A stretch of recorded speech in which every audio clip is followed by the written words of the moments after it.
Are you guys talking about blowjob eyes?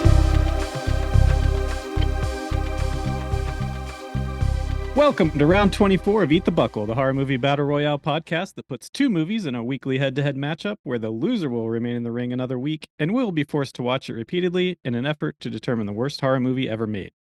This week's matchup is once again 1994's Ghoulies 4 versus Uh, 2020's Uncle Peckerhead. I'm Jared, and with me as always are a couple of totally normal, not possessed by demons at all roadies. Josh and Aaron, fellas, how are you doing this evening?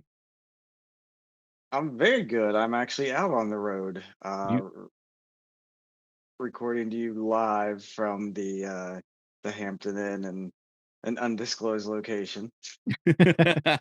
you're living that tour van life. I'm just passing through. How long are you on the road?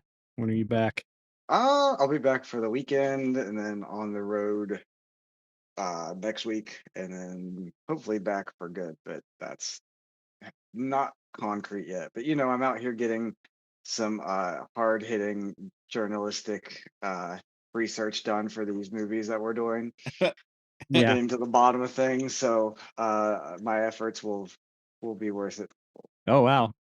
You're a man on the street. I am. Can't wait to hear the reporting that you have to Been give. out in the gutters. Are you out polling the public about have you seen Peckerhead? And then they turn and scream and flag the police down. Yes. I approached them with I'm wearing nothing but a trench coat. And I just rip it open and to reveal that I'm naked underneath as I ask if they've seen Uncle Peckerhead. You're wearing that trench coat now. I hope you are dressed underneath it. Well, just wait till we get to our mid-show segment. That'll be the reveal. You'll have the losing movie written on your hog. That's how you'll reveal it to us. Just going to entertain you with windmills. Why we gotta go blue all the time? Every start. How are you doing, AJ? I'm fine. I watched both movies in the last 24 hours because Same. I didn't know after you put up the mousetrap if Uncle Peckerhead was going to be in the same vein as that movie. So I was glad to be completely taken back by a good movie that doesn't need to be on our podcast. We'll get into it. Every horror movie has to be on our podcast. We don't discriminate. We just simply pick which one's worse. Yeah. And we'll get there. Have you heard about the celestial anomaly that's happening Friday with the planets aligning? No. So No. Friday. So get this. I don't hear anything about anything except for fucking Elon Musk anymore. I don't know about you guys. No, I've put an actual news ban, a self-imposed news ban because I can't take it. The only thing I'll wake up and watch like 40 minutes of the local news because it's funny to me. But I can't take the actual national news. It's too much. Good on you. Sorry. Go I on. I already subject myself to 3 to 4 hours of this bullshit every week. Well- that's about as low as my Rub it in that you live somewhere that has 40 minutes worth of local news to talk about. It's not all they do go national, but that's when I'll tune Did you out. see the bill? I'm sorry, I hate to interrupt. We'll get back to your Planet story, but now that we're on this, I don't think this is too political to dive into. But Aaron, did you see the bill that they're voting for in our West Virginia government about for anyone that's convicted of a drug offense, Schedule 1 or Yeah. 2, Yeah. excluding marijuana?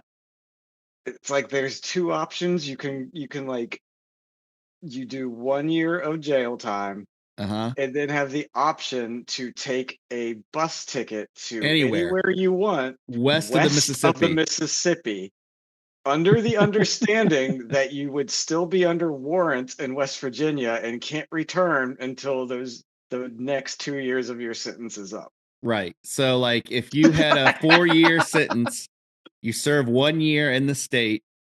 At 366 days, you're in a Greyhound headed towards LA, which is what I would do. West of the Mississippi. And then be like, oh, I don't have to go back to West Virginia for 3 years of my 4-year sentence? Sure.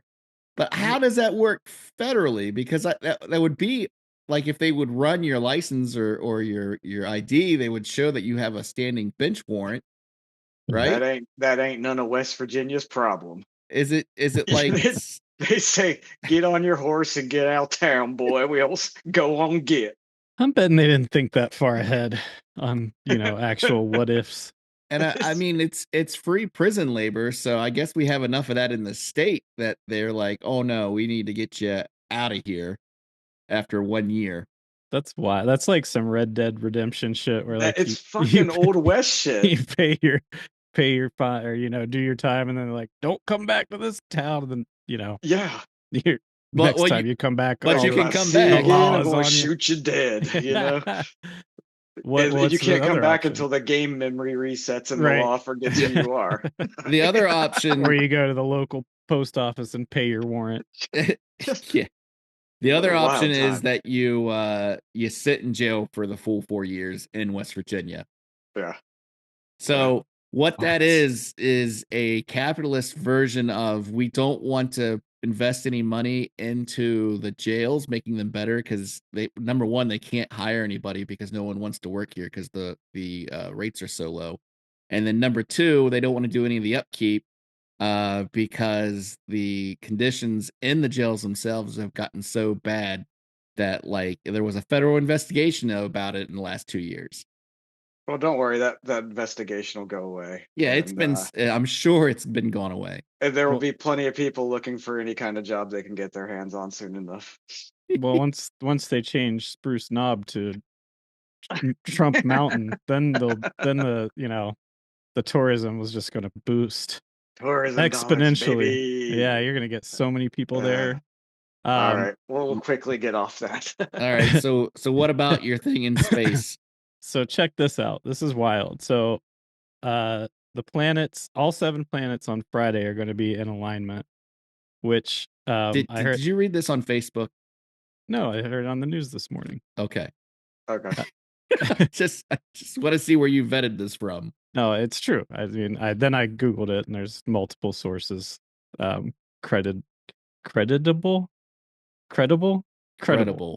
sources.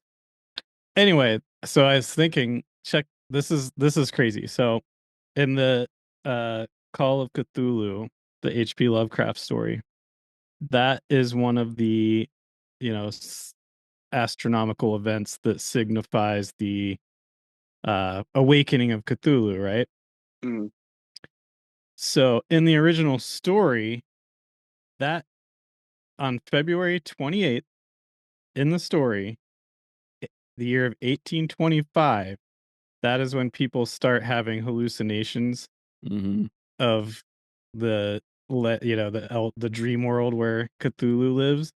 And then on March 1st, your birthday, 1825, my birthday, that's when like earthquakes start happening and the sea levels rise and all kinds of shit happens, and so like signifying that's when Cthulhu starts to awaken. So 200 years to the day that shit happens in the story, that event is actually happening in real life. So to get to the West Virginia thing, there is hope that within the next 5 days, because as we record this, that's 2 days from now. Come on, baby. The Elder God will rise, and we will all be wiped off the fucking face of the planet. Place your bets, baby. So that's what I'm banking on anyway. Okay. And being up here in Maine, I'll be one of the first to go. So you'll have to let us know how it goes. I would just spend my birthday on the shores. I mean, are just waiting for it to rise. Do you think that anyone out there will say, "You've never seen anything until you've seen the sun through the rings of Saturn"? I sure hope so. And you know what my last words will be? They touch Sorry, that was an offline joke that we just Uh. made before coming on here. But doesn't this Inside joke. happen like every 20 years?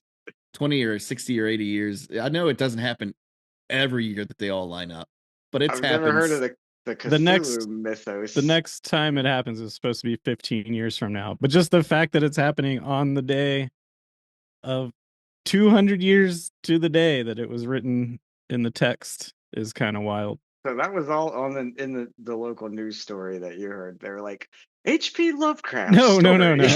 Call of Cthulhu. No, I knew that just from all because all you sea people out there, get ready to go back under the waves. The last few years I've read that short story around this time just because, you can read the story within an hour. It's really short. Yeah. And I actually read it today once I heard that on the news. I Interesting. opened it and gave it a read this morning, and it's like, yep, checks out. I like it. Yeah. I like it. Well, now I have something to look 18, forward 20, to. 200 years. That's crazy to me. It really made me happy. I knew that the dates were because I've always, since I started reading that story, I was like, oh, March 1st, that's cool. But so I knew the dates lined up. But then when I saw that it was 200 years, 1825, that really broke my brain a little bit. Like it. Yeah. So. All right. Well, we've covered politics. We've covered the existential death of all of humanity, the impending end of the world.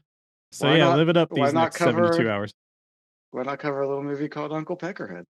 Let's get into Uncle Peckerhead. Let's see. This movie was released January 25th, 2020. It was VOD, straight to VOD, no budget, no box office that I could find. It was written and directed by Matthew John Lawrence, starring Chet Siegel, David Littleton, Ruth Lola, and Jeff Riddle. In this movie, an upstart punk band is ready to go on their first tour when their van gets hauled away.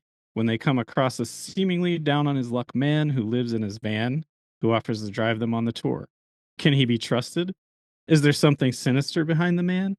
Could this have been a 40-minute Tales from the Crypt episode? Yep. Will it eat the buckle? Maybe. Let's find out. Gentlemen, off the top rope, what did you think about Uncle Pecker? Go ahead, Aaron. I'll give the floor is yours. Oh, thank you. I wrote my very first note on this, and I underlined it, real FX with 3 exclamation points. I was so happy to see a modern, low-key, low-budget horror movie that actually had real special effects. So they let you know within the first 3 minutes that, hey, look, we're not messing around. We're not using the video toaster or whatever the hell. We're gonna have real blood and guts. Yeah, that's a good call. I don't know. The first I felt I was very on the fence the first 30 minutes of this movie because it kept teetering back and forth between things that I liked and didn't like. Like 1 minute, I'd be, kind of oh, that was funny, and then the next minute, one of the actors on screen would just be doing something or delivering their lines so horribly that I was like, oh, this is going to be awful. It just kind of kept going back and forth for the first probably third of the movie. But it was just enjoyable enough to keep you hanging on, and then once Uncle Peckerhead is introduced and the story really starts rolling, I definitely enjoyed it. I definitely got into it a lot more. That the actor no doubt saved this movie. It hinged on him. You had to really buy into everyone's performance playing off each other. Because Peck comes in and he's like Chris Elliott mixed with Christopher Milani. I wrote that down too. He does Chris Elliott. But his accent, I could not place that where it was supposed to be from in the South. I didn't watch any videos or anything to see if that was his real accent. Did they say where this was supposed to be set? I'd say from where they were around, it was either around Philly or New York. Oh wait, it was 'Cause yeah. I think they they said definitely have Jersey, PA. right? Yeah, I Yeah. think they did say Jersey. Now I'm thinking about it. I didn't take a lot of notes on this just because I was enjoying the viewing process of it and not really wanting to get. And there wasn't really a whole lot of notes to take. Like Yeah. not a ton happens where I had to jot something down. But no, I was the same way. I watched the trailer, my wife and I, and right before we watched it, because she was, I told her the name of the movie. She's like, maybe I'll sit this one. I was like, let's watch the trailer. And we both were like, oh, I don't know. So going into it, not knowing anything about it other than what the trailer shows, I was not having high hopes. But yeah, the charm kind of comes across pretty quickly into it, pretty early on. But yeah, it wasn't until the first time you see Uncle Pecker unveiled his Which affliction. that face prosthetic is not all that great. No. In high No. def, you definitely see the lines. Yeah. Yeah. It's very Actually, dusk till dawn looking. yeah, Mhm. I should say that part actually turned me off of it a little bit. It was the aftermath of the first encounter. I was like, "Oh, okay. Yeah, I get the quirk that this is going for." Yeah. Yeah. And yeah, like you said, Aaron, a lot that performance was very it won me over at So about 30 minutes in. to catch the listeners up, so basically they hire Uncle Peckerhead to drive them around on their tour. They then find out that basically has a flesh-eating monster within him that escapes and goes on a killing spree every night around midnight. But he claims it only lasts for 16 minutes and then he goes back to normal. And he can control it by shooting up with heroin. Is that what? They Some sort of no, drugs. they don't really say what the drug is. They just kind of the one thing I do have to say is like this movie, once the feel like you have to get onto its plane of where it's coming from.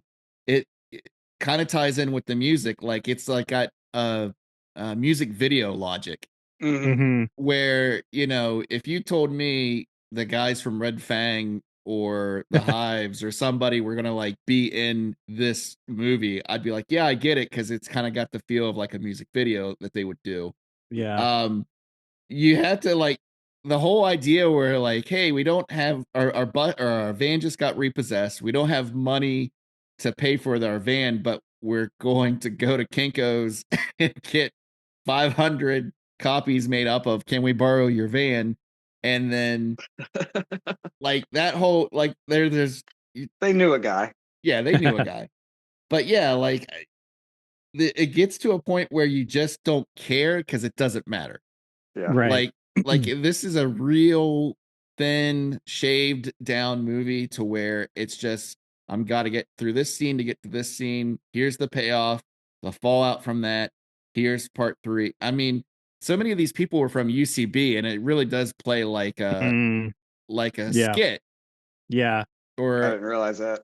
yeah, a ton of people were in UCB, and it just kind of is like almost. I don't want to say it was like a long sketch show. Like Kids in the Hall would always do that thing where you would have like the overarching joke Yeah. throughout the episode. But Yeah. it kind of felt like that. Like, all right, well, what's the big joke? We have a guy that every night, for 13 minutes turns into a monster and then eats people, but he's really nice every other Yeah. time, and Yeah. he watches our back, and it's like, all right, well, then I'll add to that. So like you could see like a lot of the creative juice of like getting together in a group and just like spitballing that stuff just kind of play out in the simplicity of it to where it's like, well, this was one of the longer movies, I think. It's like an Yeah. hour, almost hour 40, but it didn't feel like it just because it was like set up, punchline, and you kind of had a chance to breathe and be like, shit, what's going to happen next with these people? I Yeah. thought. Sorry. Go ahead. I was gonna say it essentially just plays out like a road trip movie where every once in a while the band will encounter like bullies or people that have wronged them, like a club promoter or something, and then Uncle Pecker ends up coming to their defense by slaughtering them in very violent ways. And Woof. But yeah, there's not a whole lot else to it than that. I would say the one thing I was a little disappointed in is at the beginning when they're first kind of they're desperate, so they agree to have Uncle Pecker drive them around. And you're not really sure of him. They find the needles and they think he's a junkie. He's kind of weird. And then the main girl finds Judy finds blood on the side of the van, and so she's really suspicious of this guy. And I feel like they didn't let that play out enough. Like the tension of like, are they in trouble? Are they in danger? Because it seems like almost 5 minutes after she finds that blood is when he's When he like turns? kills the people. Yeah, kills the club promoter, and then like you find out that he's doing it for he's like, I did it because he screwed you over, and then like they're like, oh, Uncle Pecker's our friend now, and she's still a little leery of him, She but was like, pretty, yeah, she was always kind of leery, like she yeah, was trying to get his car keys later on, yeah, and I just wish they would have played it more up of like, is he kidnapping them? Is he abducting them for some reason? Like, why is he helping them? But mhm. there wasn't a lot of that tension for me. That would be my biggest complaint with the movie. I guess he just had to sacrifice that, the fact that it kind of moves along at a breakneck pace. Yeah. It's like 86 minutes long or whatever. Yeah. Because Um, you had Judy there, kind of playing the straight man, so to speak. she was awesome. I Like did she's love Judy. Mhm. like she's there, and she's like, I'm the only person here with common sense. Max and Mel are just kind of like joke characters. Mhm. So like you never really find out like what's their deal, except Mel is like, nothing is worthwhile and everything is meaningless, and then Max, Well, who we find can't out talk. Max is gay. Oh, was he? Yeah, during the where they meet the Be Real Jared Leto and go to his Oh, house. blowjob eyes. Blowjob eyes. Are As you soon as guys talking about blowjob eyes? as soon I as I heard that line, I was like, all right, Yeah.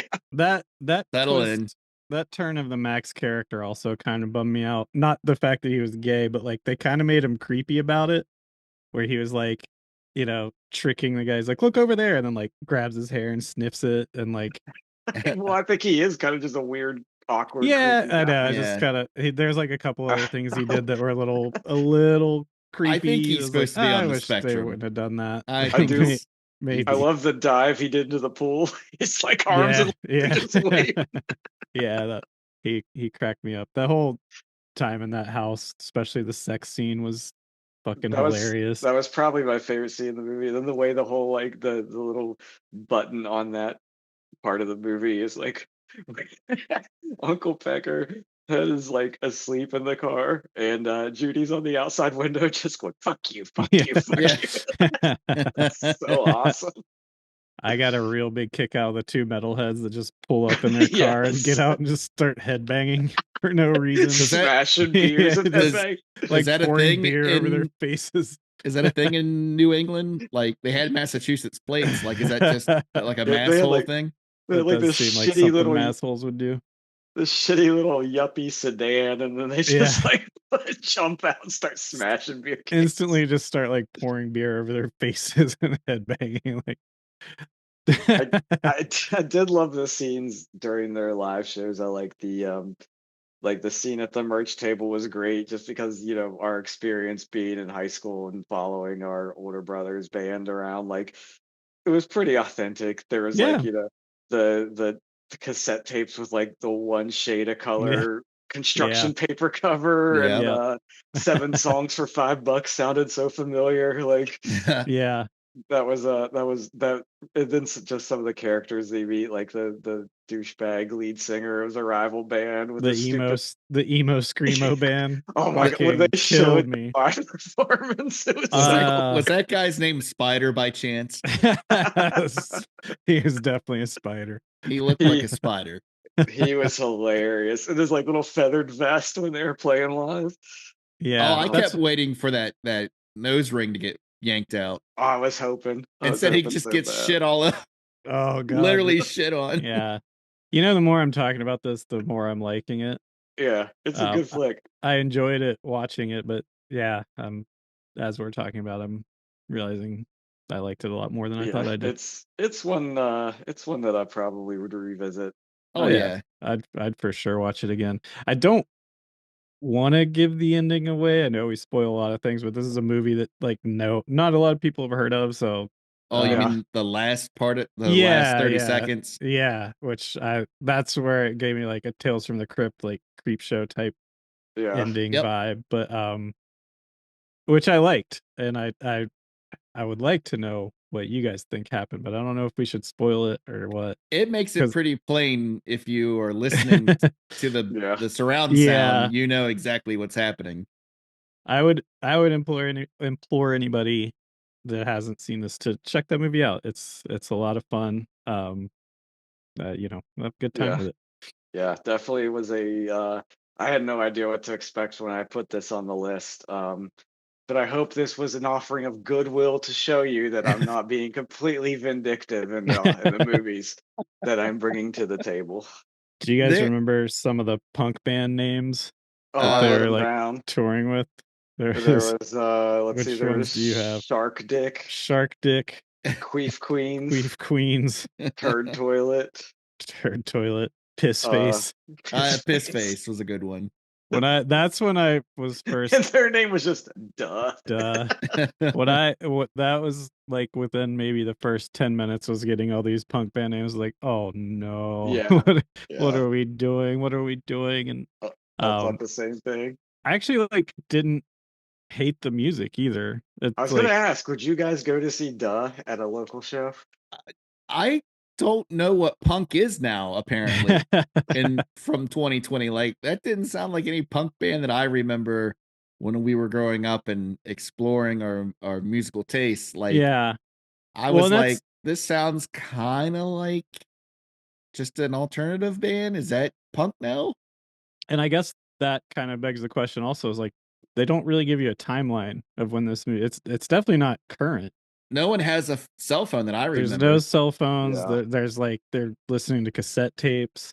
I think it was definitely Um, supposed to be probably right around that late '90s sweet I spot. mean, yeah. I would imagine. the thing is, there's enough like that Civic that you were talking about with the metalheads. Like that's a 2012 they roll out of something Oh, like that's that. true. Yeah. All the cars are modern. Just no one has a cell Hmm. phone. Yeah, maybe Yeah. they weren't able to procure older vehicles.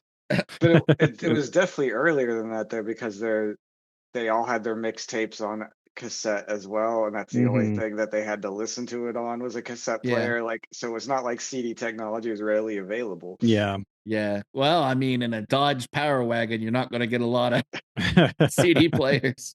Truth. But yeah, I enjoyed the music, and that was one thing I was like, oh god, they're gonna do like the prototypical shitty punk music like you'd see in a movie that doesn't really have the care to you know Yes. or the passion for it or whatever. But Well, the one guy is in an actual band that played Max. oh really? Yeah. Yeah. Jeff Riddle is the name. So I wonder if I should have checked this out, but I would be interested to know who did the music for the soundtrack because I would listen to that. I some songs were better than others, and that was another problem. Was like when they did play songs, maybe a little too much of it. Well, I thought uh, the Dust songs were the perfect amount of time. I don't know if that. yeah, I guess maybe padding, but they could have maybe taken out 5 to 10 minutes easily of this Yeah. movie. Yeah. If you But wanted to get straight down to 90 minutes, I could see you could, but it's real cut already. I Yeah. don't know where you're going yeah, to get And I 7 really minutes. enjoyed the first time they shows them play. Like Max was like bent over, shaking the guitar in front of the amp, and it's just making that shitty sound. yeah, It's like this is so real. This is yeah. everything they're doing. I've seen happen before. Yeah. You know what? I think if this guy, Matthew John Lawrence, is his name, the director, the guy Mhm. who wrote and directed this, if you would have put the mousetrap in his hands, I bet you would have had a fun movie to watch. Where you definitely wouldn't have had any shitty CGI effects. Yeah. No, like I would love to know this budget compared to the mousetrap Cool. That's because a good for call. coming out 4 years prior, and I know this isn't a mousetrap episode, but just to compare Still lingering on your recent tongue. just to compare recent indie movies that are VOD that we've talked about, like the contrast between this and Mousetrap are just light and day. It's Staggering. Yeah. light years beyond each. This was light years beyond Mousetrap, but like I feel like this guy has like the sensibility of the comedy and the horror chops that something like a Mousetrap And you could tell would that have he served was it well. passionate about the subject matter of the Yeah. movie. Yeah.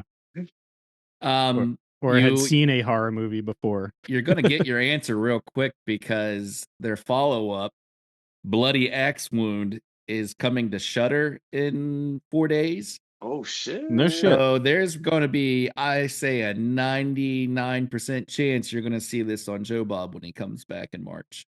Let me write that down. Well, if Cthulhu hasn't torn us all asunder, then I'll be interested in watching that. What's it called? Bloody Axe Wound? Bloody Axe Wound. Okay. And a lot of the same people are involved. Like David Littleton's back in it. Chet Siegel's back in it.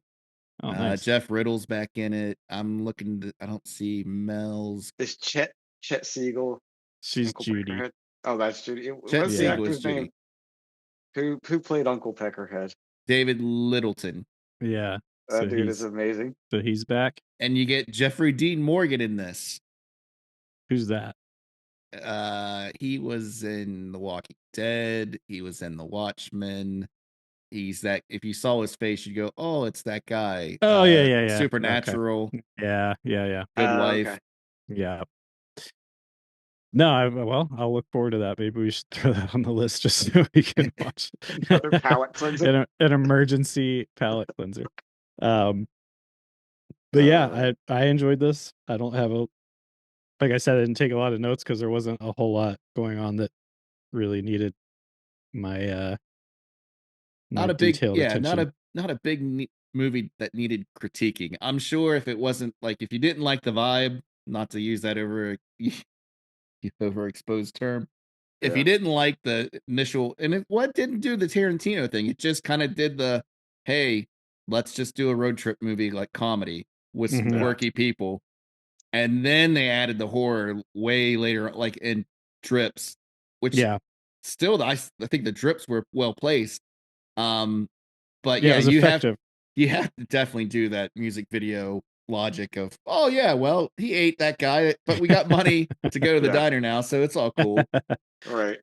I did the last note I have, one of the only ones, is this after the Peckerhead kills the metalheads and they're like, I love the hosing off scenes. Those were funny. But did you notice Peckerhead has a TP belly button? Oh yeah. No, I did not. It was wild, not to body shame, but just because we've seen a TP belly button. This thing came close. There was a serial killer on the subway wearing a knitted tank top one time with one of those, and these two kids went and sat down by him because there wasn't any seat by their grandmother. And the kid like started elbowing the other kid. Like kid one starts elbowing kid two. Like, are you seeing what we're sitting by? And the guy looked like a cross between the Zodiac Killer actor and DB Cooper in hot pants and a knitted slingshot belly shirt. Oh Lord! And I was just like, way to be inconspicuous. Yeah, I was like, thanks, New York. Oh boy! You know what? I think. I don't really remember 100%, but did Amir have a cell phone when they were changing out the sign on the music venue? Don't think so. I think Amir had a cell phone. At the beginning? At the beginning. No, I don't think so. Okay. It would only make sense because the rest of the time she tries to call him, he's answering it from his office. That's true. Yeah. Yeah. Again, music video logic. Don't worry about it. Yeah, I'm not seeing anywhere where it says the time period that this was set in. But well, let's take a little break and reset. All right, sounds good. We'll be back to talk about Ghoulies. Woo! Get my blowjob eyes ready for this. Are you guys talking about blowjob eyes? We'll see you on the flip side. Roger that. Dirty business, the antiques trade, isn't it? All right, so before we get into Ghoulies 4, we've got a segment, gentlemen. This is, of course, we're recording, 4 days before Tinseltown's biggest night. Of Is course, it? I'm talking about the Academy Awards. Oh, Wait, is that when the world's supposed to end? Oh boy, I hope it does. I hope it ends during the I hope During it. the last thing the public sees will be watching Conan I don't know. O'Brien. Yeah. Go. Well, that's it. We'll be seeing what's his face. Who's the guy playing Bob Dylan now? From Dune and Timothy Chalamet. Chalamet. Yeah, I hope the last thing anyone sees is Cthulhu squashing Chalamet as he gets his Oscar.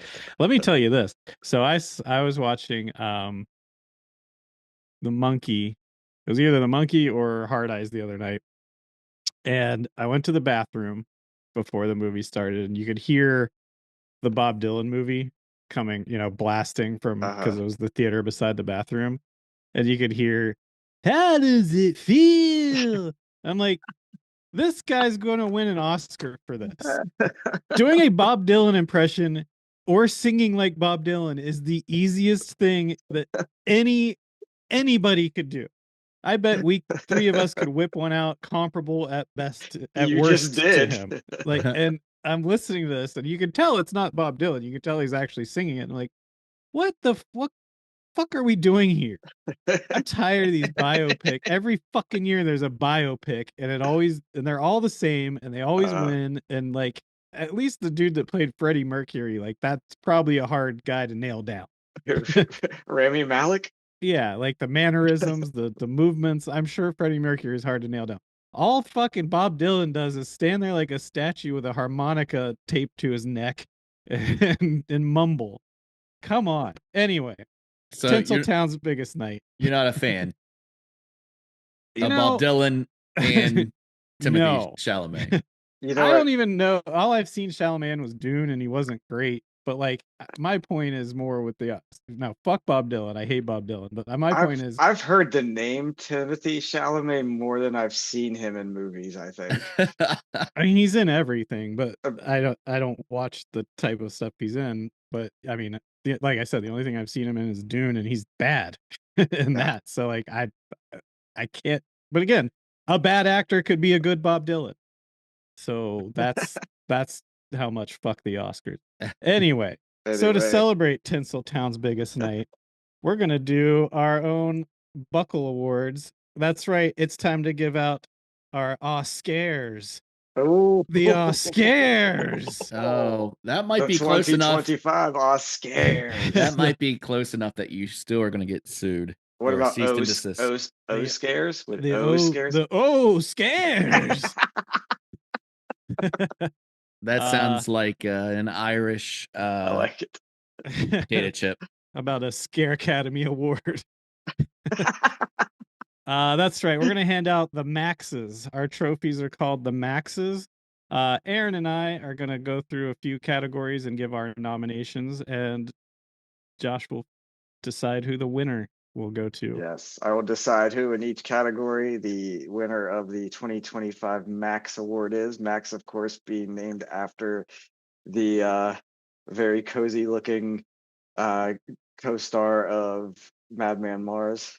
And first inductee into the Eat the Buckle Halls of Valhalla. If you don't know who Max is by this point in your life, you gotta. I feel sorry for circle you. back to the first 6 episodes. Then you're missing out on enlightenment. I'm ready to go. A way of life. Let's start with. Did you do a best villain? I know I sprung that on you. Oh, I had time. I had Okay. time. All right. So first award for the O scares is, and of course, in Eat the Buckle fashion, we're gonna give. And when we say best, we mean, of course, the worst. So The worst. Best villain. Go ahead and give your nominees, Aaron. All right. My best worst villain options out there are Steamboat Willie for The Mousetrap, Cletus the Fetus for Red Christmas.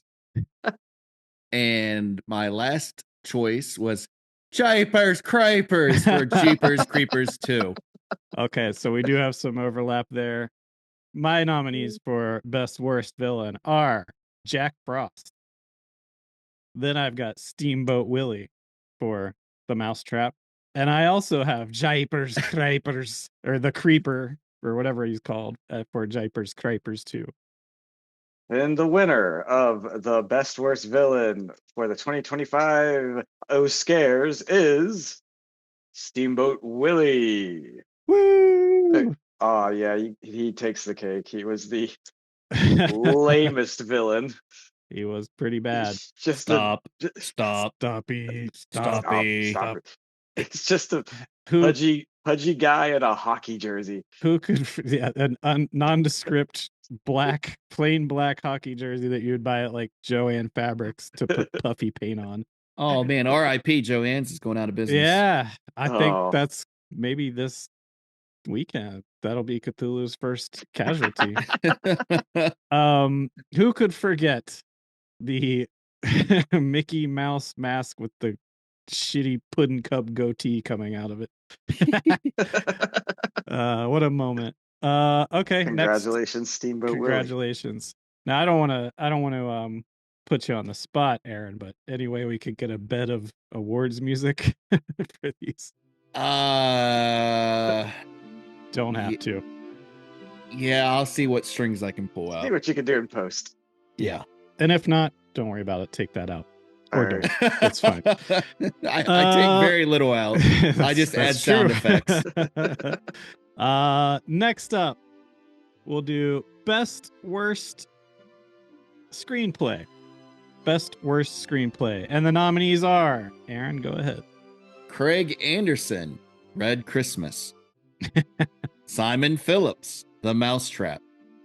Mark Sevi, Ghoulies 4. Oh shoot, I didn't write down the names. Well, you gave me an assignment. My nominees are Simon Phillips, The Mousetrap. Whoever wrote Demonic Toys for Demonic Toys. And whoever wrote Jack Frost for Jack Frost. Oh man. Feel like if I was Ew. still in the holiday spirit, I'd be able to spout that off, no problem. And the winner for the best worst screenplay 2025 is Ghoulies 4. Whoa! An upset. Congratulations, Ghoulies 4. You are the worst. But they were bad. Yeah, we have to fucking talk about this movie when this little game is said and done. Yeah. This Oh is, no, this is that was worst screenplay. Sorry. Yeah, Worst screenplay. it was bad. Okay, so let's get to best worst special effects. I'll go ahead and give my nominees are Jack Frost, Ghoulies 4, and The Gate. Yeah, Gate was terrible. Worst special effects on my side of the Academy: Ghoulies 4, Red Christmas, and The Mousetrap. I feel like Mousetrap didn't even have special effects. Well, there you go. Not to For your horror movie, it's kind of hard to make a horror movie True. without special effects. I mean, it did have some Mario Paint blood tossed around in there. And the winner for best worst special effects goes to Ghoulies 4. Wow. Ghoulies 4 is cleaning up. It's like the Titanic of its year. I feel like this might Do you just be. think they have a Ghoulie Dark and Ghoulie Light coming up on stage and accept every Yeah, and one of them would step on the other's foot because that's about all they do in that movie, which we'll get to. This is frequency. What is that called? Frequency bias? Recency bias. Recency bias. Yeah, No, this is no, recency I- bias. The Academy is fair and unbiased. All right, we've got next up will be best actress in a supporting role. All right. Starting off my. Yeah, Oh. go ahead. The nominees are Aaron. Let's start with mine since I have the names. I got the names for these. Oh, you do people, have the just- name? yeah, All I right, just didn't well, do this. I didn't do okay. this. The That screen lady from screenwriter. Ghoulies Yeah. 4. The redhead from Vampire Happening. All right, go ahead then, Jared. I didn't write the characters they played, just the actors. Oh, but- come on. Supporting actress in a supporting role. I've got Judith Bridges from To All a Good Night. If you remember, she played the really over the top theatrical one. I've got Stacey Randall, who plays Alexandra in Ghoulies 4. And I've got Anne Sweeney, who plays Mrs. Dr. Ted Nelson in The Incredible Melting Man. I pulled that out of my ass. All Those right. 2 character names. My best worst supporting actresses are Peggy Trentini, Monica from Ghoulies 4. Oh, wait, which one's Monica? Monica is the just watched one that works in the warehouse. It gets eye fucked by Oh, okay, yeah. Graves, and then goes into a car that gets possessed by the devil, and they spend 2/3 of the effects budget on that car chase. I got the notes about that. All right, that's the first one for me. Second, Janice McGavin, who played Jenny in Red Christmas. Mm. She was the pregnant one, just to Mhm. refresh your Mhm. brain. And then I felt like you had to bring this chestnut back to Barrett's fruit and tree. Jan Claire Ellie from Mad Men. Ellie! Wow, what a category. It's gonna be close. And the winner for the 2025 Best Actress in a Best Supporting Actress, Correct. Best Actress in a Supporting Role is Jan Claire from Mad Men. Some Wow. moon. Hey, Billy.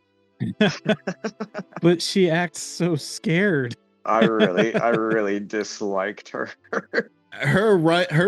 She supported the movie with her runtime of 18 minutes of dying running from Madman in a 2-room cafeteria. Sorry, Josh. He's spitting all over his suite at his hotel room. God, I want to watch that again so bad. Oh, eat shit. No, just you talking don't. about. Yes, I do. I No, truly you do. don't. Okay, Oh, congratulations, Jan I'm back. Claire. Like, Okay, next up will be Best Actor in a Supporting Role. And my nominees are Scott McDonald, Jack Frost, Ben Harris as Ryan in The Mousetrap, Sam Neill as the guy who builds the Event Horizon in The Event Horizon. Wow. wow. Seriously? You heard me. I just Man. today got more of the wine from Sam Neill delivered to my house. I've said it before. He's a fantastic actor, and I pretty much love everything I've seen him in, but he is bad in that movie. Oh. I next time you're at my That house, would be if this I were the will Oscars. smash one of those bottles over your head. If Two this were the paddocks right over the Oscars, skull. and they were, you know how they show like clips of the monologue when they name the that would just be his clip, which is Yeah. and he would Dr. hand him the award. Is Dr. Miller? No, it's Captain Miller. Dr. Strange. Dr. Loomis? Dr. Shivago? It's No. not Loomis. It doesn't matter. What are your nominees? Yeah, the Academy is waiting. Oh, I'm sorry, sirs. And madams, and all parts in between. Simon Phillips, Tim, the Mousetrap. Sam Campbell, Cletus the Fetus, Red Christmas. Tom Candela, Richie from Madman. Wow. That's a good one. These That's a are good one. tough categories. What I a was- year it's been Honorable for film. mention, I was going to put the fat guy from cheerleader camp because he really got my goat. So go ahead and throw him in there. I'm gonna, yeah. We did say with the rules, I don't think I announced this. We did say Josh as the Academy could come in with two of his own choices if he wanted to override any of ours. Best actor in a supporting role for 2025 goes to Simon Phillips, Mousetrap. Wow. That was a tough one. Him and Sam Campbell were neck and neck. Yeah.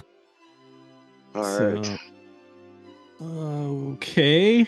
Next is best worst actress in a lead role. The nominees are Mackenzie Mills as Rebecca in The Mousetrap, Julie Austin as Kristen from Elves, and Eileen Seeley as Anne from Jack Frost. Now, wait a second. Who is your actress from The Mousetrap? Rebecca. Mackenzie Mills. Which one is Rebecca? She's the goth in the jail cell. She's not a leading role, though. I'd say she could be in a leading role. I would think that is Rebecca's movie. I would think that's actually Sophie McIntosh, Alex from The Mousetrap. I mean, they are building the franchise, unfortunately, around Mackenzie Mills.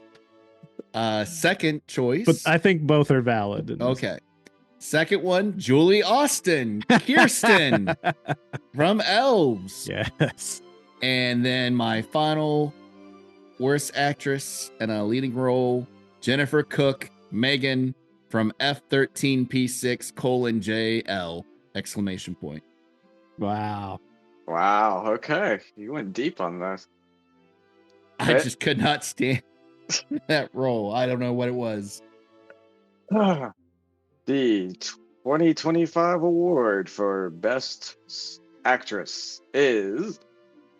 The winner is Julie Austin. Kirsten. Apt. Julie Austin could Well not be here tonight to accept her award. In her place is the ghost of Dan Haggerty. Thank you very much. You've been very helpful. Have a Merry Christmas. Now we have best worst actor in a lead role. Go ahead and give your nominees because I have to look up the character names while you do that. All right. Starting from the top, Peter Lapis, Jonathan Graves from Ghoulies 4. Leif Garrett, Brent from Cheerleader Camp. Forrest Swanson, Alex, To All a Good Night. Okay, I've got my nominees are Lawrence Fishburne, Captain Miller, Event Horizon. Oh, Get your man. fucking face off my screen. Dan Haggerty, Mike McGavin, Elves. And Peter Liapis, Jonathan Graves, Ghoulies 4. And the winner. And the winner in the 2025 Best Actor category is Peter Lippis, Ghoulies 4. Ooh. All right. Now we're getting down to the big ones. The Oscars. The O-Scares. Scarecademy Award. The best worst director. And the nominees are, go ahead, Aaron. Jamie Bailey, The Mousetrap. Craig Anderson, Red Christmas. David Hess, To All a Good Night. All right, my nominees are Paul W.S. Anderson, Event Horizon. Jesus. God. Jamie Bailey, The Mousetrap. And the child fucker himself, Victor Salva, Jeepers Creepers 2. Jared, Jeepers Creepers 2. you can't, in good conscience, put Paul W.S. Anderson in the same category. It's just not. No. It's horrible. No. It's a terrible fundamentally movie. wrong for you to do that.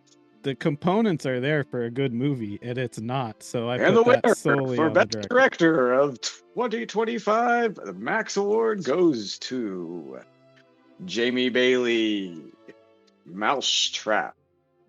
Right. That brings us to the closer. And then we'll have Billy Crystal sing a little number and get us out of here. The best worst picture. Wait, don't you mean Billy Crystal? Oh, there he is. Best worst picture. My nominees are Elves, Jack Frost, and The Mousetrap.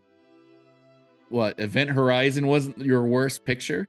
No. I mean, you hated All right, so everything else how- about it. Yeah, how can you have two of the stars and the director and not He really liked the screenplay. He just thought that this... Oh, God bless. The components are there for a good movie. but it's a bad movie, and the actors are bad, and that's on the director. That's on you.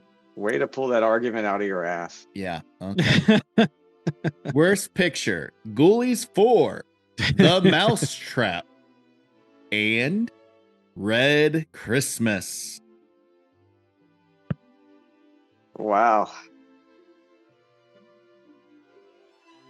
Well, the Academy has spoken. Should I do the FAPO where I announce the wrong winner like they did that one year? Yeah. No. Yeah. Yeah. Okay.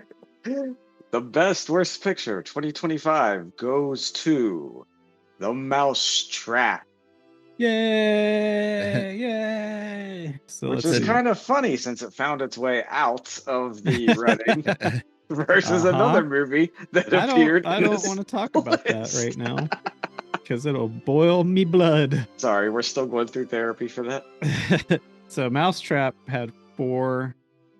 Ghoulies 4 had 3. I think The Mousetrap won. Yeah. No, No, Ghoulies. the overall winner, Jeepers or no Steam. Yeah, no Mousetrap. Yeah, the big winner of the night was the Mousetrap. They'll have a big night at the Vanity Scare party. Now, I will say that I didn't vote for any movie that was dubbed because that you can't put that on the people acting in the movie. Whoever dubbed. I'm shocked Josh didn't use his overrule for the privileges vampire. For the vampire for what's his face? Peter or brother whatever his name was. Brother Martin. Brother Martin. I tried to play this one by the books. So I was only gonna use my power if I truly had to.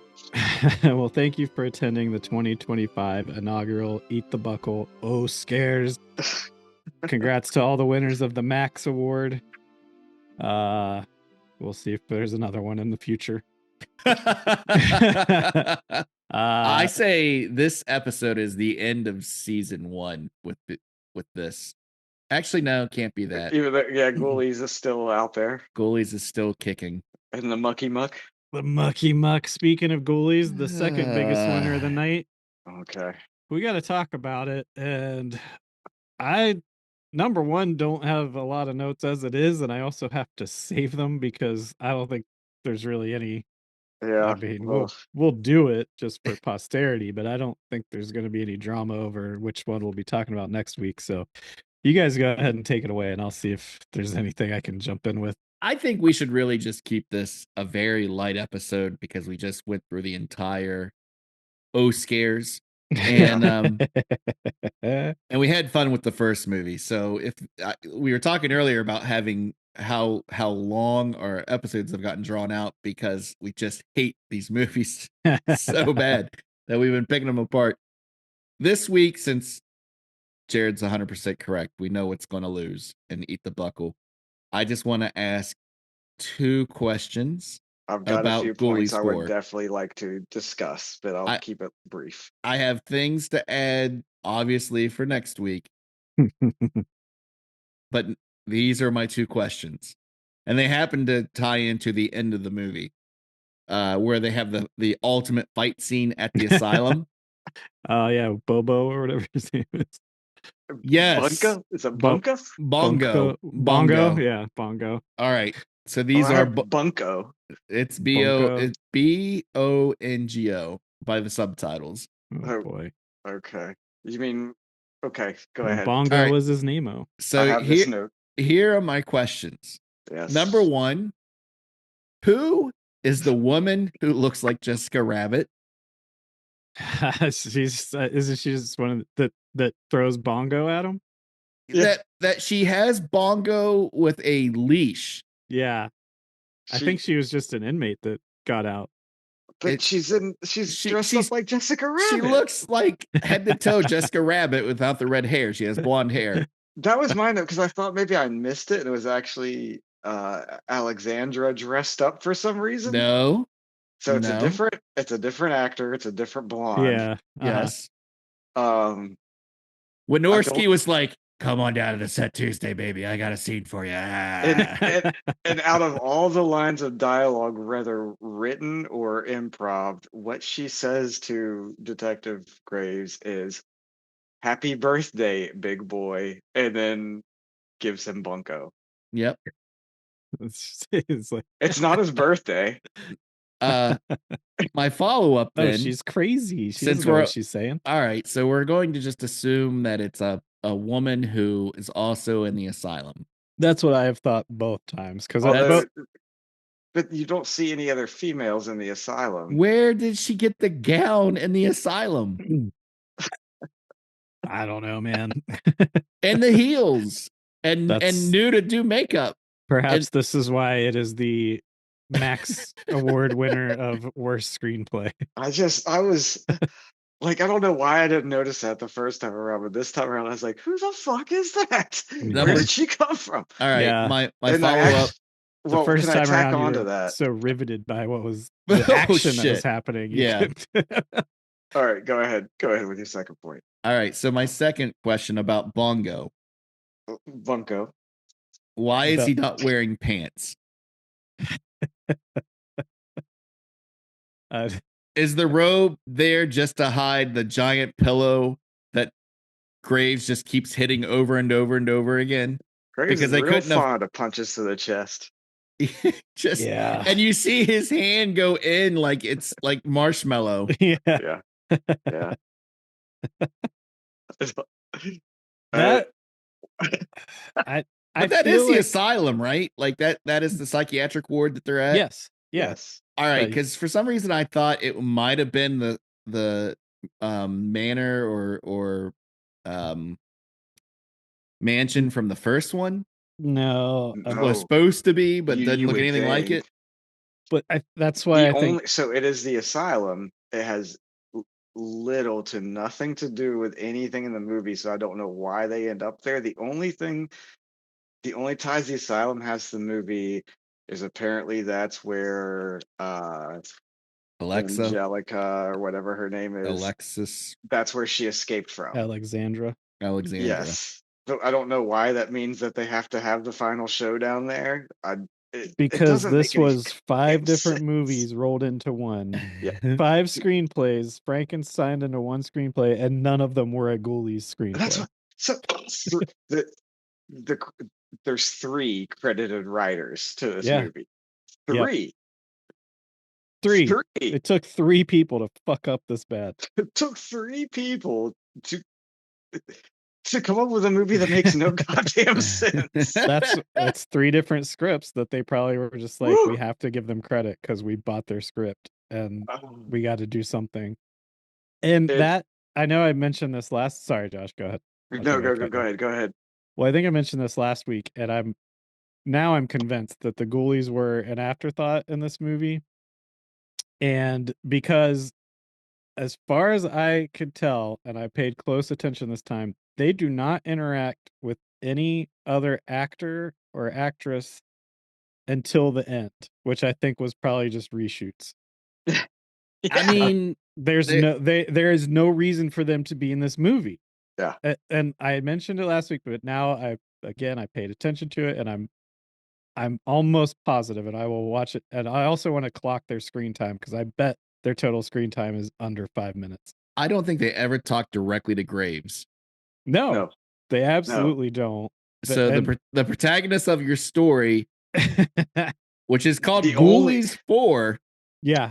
The only one in the story that has previous experience with the Ghoulies. Who would be like, oh, hey, it's those things I summoned. Only this time they're like 4 times bigger and they can speak English. And for some reason, I can see their eye color, skin around their eyes. And that doesn't necessarily match. And they're dressed like they're at a Renaissance fair for some reason. And they have the audacity to say, look out for Ghoulies 4 Part 2. Part 2? At the end of this. No, you wouldn't. I'd watch it for this here show. Oh, good God. I am amazed. I went through this week and looked for like worst movies because I was like, surely Ghoulies 4 is on a list. And I couldn't find it anywhere.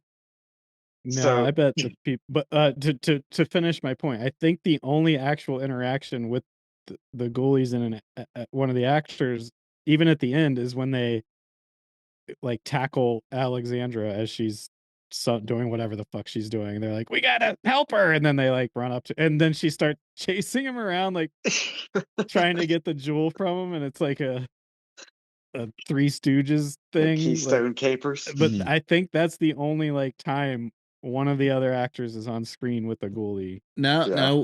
When the Chief Kate steals the creeper's truck and at gunpoint and gets him and the prostitute, or excuse me, But- sex worker out of the truck. They're in the back of the truck. But I and don't. But they I aren't think in it the only. I think it scene. only shows a close up of the truck bed that they're just sitting and talk. I don't think it actually oh my shows them god. interact. The same with Detective Liapis when they're in his back seat and he's Yeah. like reaching behind him.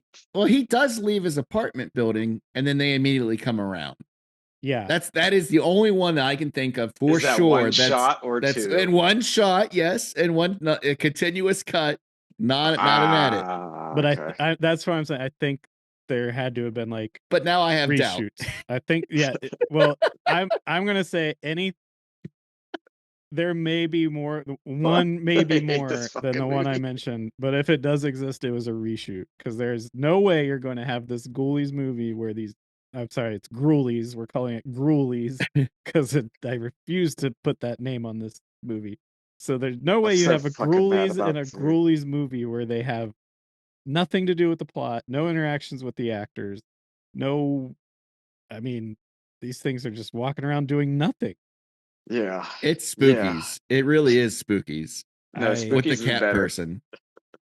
I hate this fucking movie. So I was trying to do some research on Jonathan Liapis. So I was like doing Google searches. I was trying so hard to find a interview of him just to see what this dude was like behind the scenes.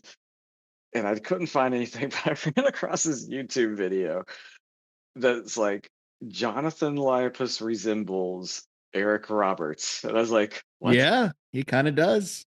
So I click on it, and it's a 2 minute and 45-second video. That's this guy. He's like, so Jonathan Lapis from Ghoulies 4 resembles Eric Roberts, and he mentions like a second actor from Law and Order Special Victims Unit. What? So I started to compare, and so it's a 2 minute and 40-second video of this guy just talking about how much Eric Lapis. God. It looks like Eric Roberts, but there's no like conclusion, like they might be brothers, related, No. cousins, nothing. It's just he's just telling you that he realized they look like each other. That guy is like bizarre video.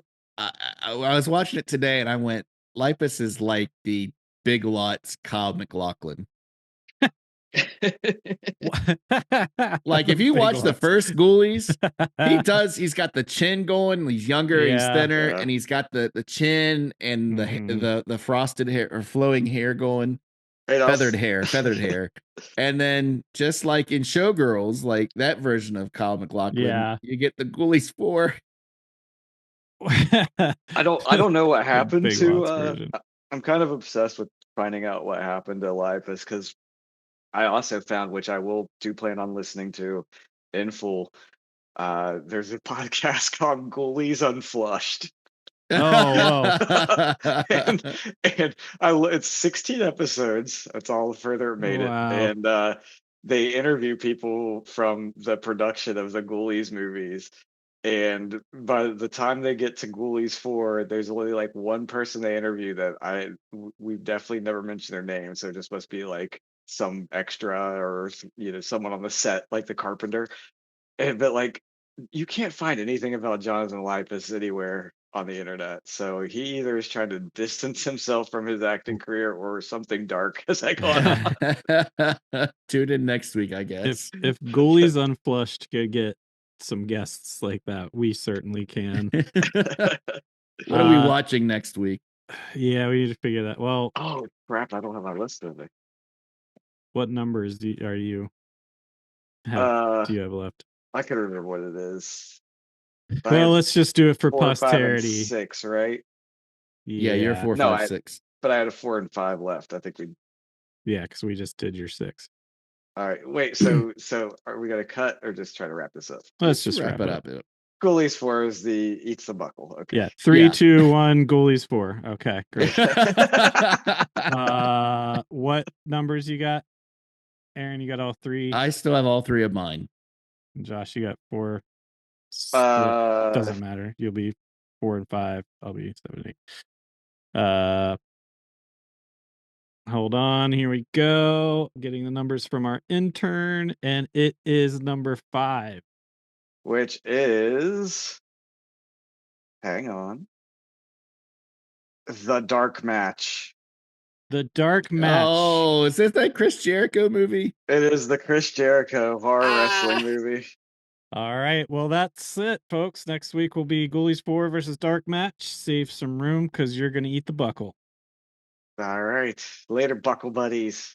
Be Hail safe out there. Cthulhu. We'll see you if the world doesn't end. Bye. Bye. What's that? Don't you just love this job? Yeah. That aroma. The sewer just after the rain. And everything smells so sweet. After you, old buddy, old pal of mine.